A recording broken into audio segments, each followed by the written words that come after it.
И поздрав, ютубери! Днес ще ви покажем какво да се симните за вашите графични картички драйвери. Я ги симнем за моята, всякако имаме инсталирано, ама ќе ви покажем и на вас. Да идеме на Google Chrome. И тук пишуваме, пошто я користам AMD графичка картичка, ќе тражиме AMD прво, после ќе тражиме за други. Ќе напишеме AMD Drivers, идеме на првото. И тук ќе одбереме која графичка картичка ја користиме моментално, која верзија на графичка ја користам, RX 5700 HT.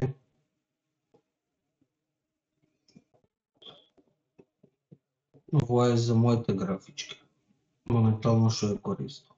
А вие може да се одберете за вашата графичка картичка. И кирите на Submit. Ако користите Windows 10 64 битен, како што користам ја моментално, ќе симнете за Windows 10 64 битен. Ако користите Windows 11, ќе симнете за Windows 11. Ајде, ќе симнем за мојот Windows, за мојот компјутер. Е, тука ќе одберете едно овоа. Последен пат, кога има направено апдейт за драйвери. Идете на Download, ќе ги симнете. И сега не се симнуват тие драйвери. Кои ќе се симнат, ќе можеме да ги инсталираме слично. Е, да ви покажам за NVIDIA драйвери. Исто идете NVIDIA драйвери, напишете NVIDIA drivers, идете на првото.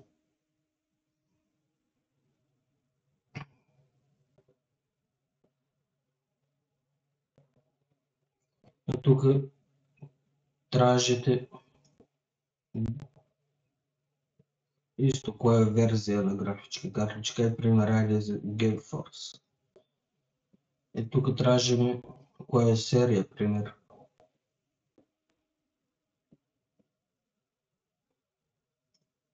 Серија 20. И пример, ако користите ваква графичка, оваа графичка, тука берете исто кој Windows користите, идете на Find.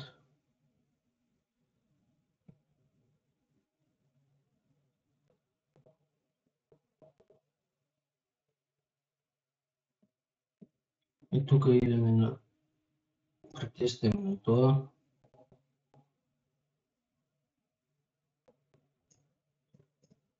Исто, скоро се е исто. Само тука одбравме Windows 11 и само идете на Download. И ако сакате да симнете, ќе симнете. Пошто ја нема да симнувам за таа, пошто ја немам, а и не ми е потребна, само сакам да ви покажам. Ќе почекаме оваа уште малце ќе се симне и како да ги инсталираме. Лесно е, не мора да тражите некои мајстори или нешто слично. Ќе си проверите на туторијалот, ќе се симнете драйвери и нема да имате потреба од сервисери или нещо слично. Да ги почекам, не е много. Бързо се сигналват. Ги почекам. Иначе ги трябваше да стопирам, по-отново да пущам, да понадолу.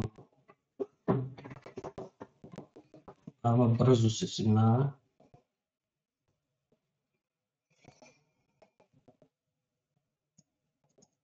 Иначе предплатете се, subscribe ставете за повече туториали, за повече някои влогове и нещо шокива на моя YouTube.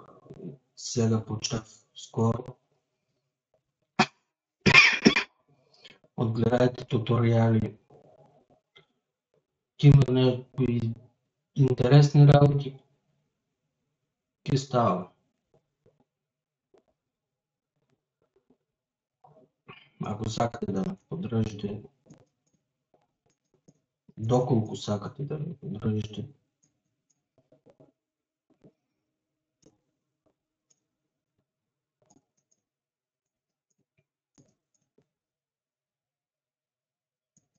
още малко се силните си драйвери.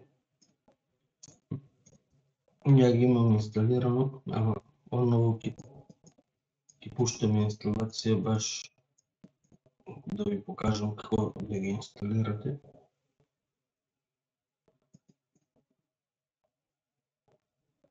Добро е, сигнала се.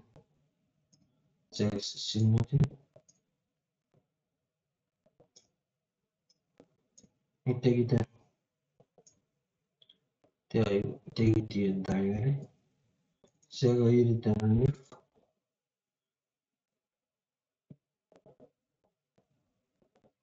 И почнува инсталация. Инсталацията почне, идете next. И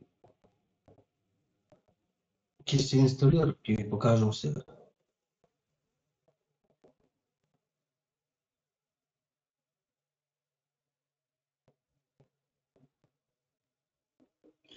Много е лесно, затова ви покажам, нямате потреба от някои сервисери и лично можете това сами да си го направите.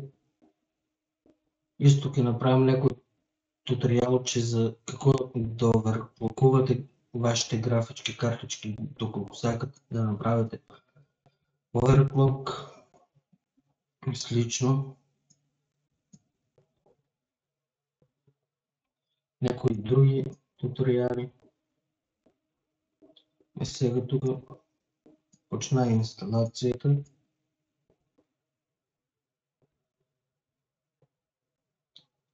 Е тук тя моите графички, картички.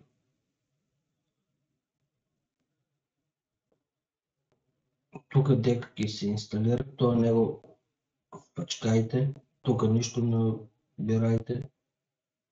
Само идете на Accept Express Install.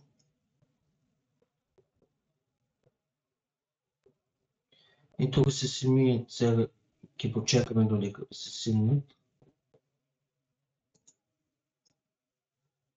Ама пошто ги имам, дали два пъти ќе се симнат или еднашка, не битно, ајде.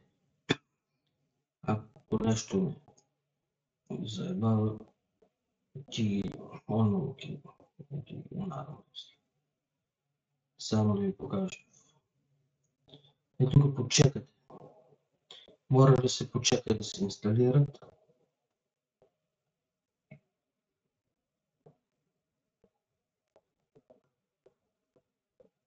Сега, пошто ги инсталиравме драйверите и на мене ми кръща ова OBS за туториали.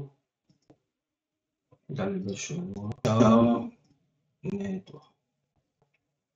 И ако отидете на ова, ако ќе почекате тук да се инсталират, тук ќе ви напише дека успешно се инсталирани.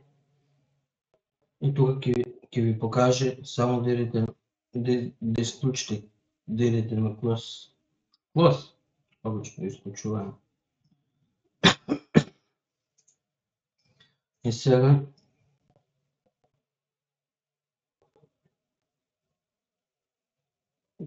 тези драйверите успешно са инсталирани.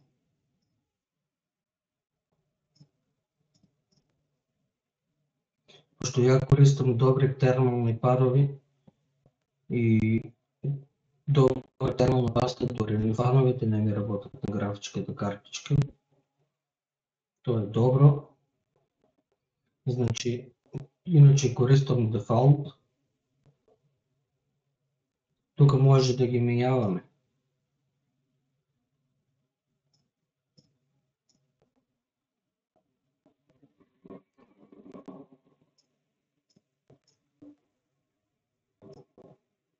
Ама я ги користам на дефолт.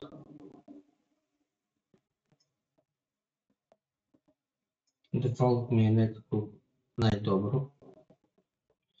Тук може да направите стрес тест на вашата графичка.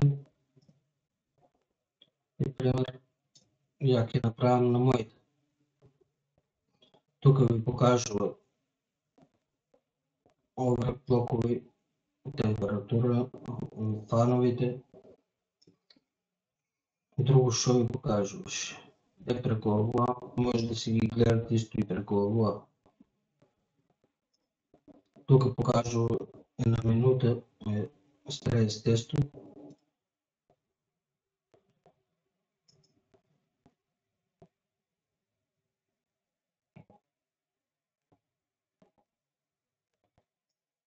Тук кликнете на сензори и тека по клок, мемория клок. Температура на графичката картичка, температура на хотспот, мемория температура.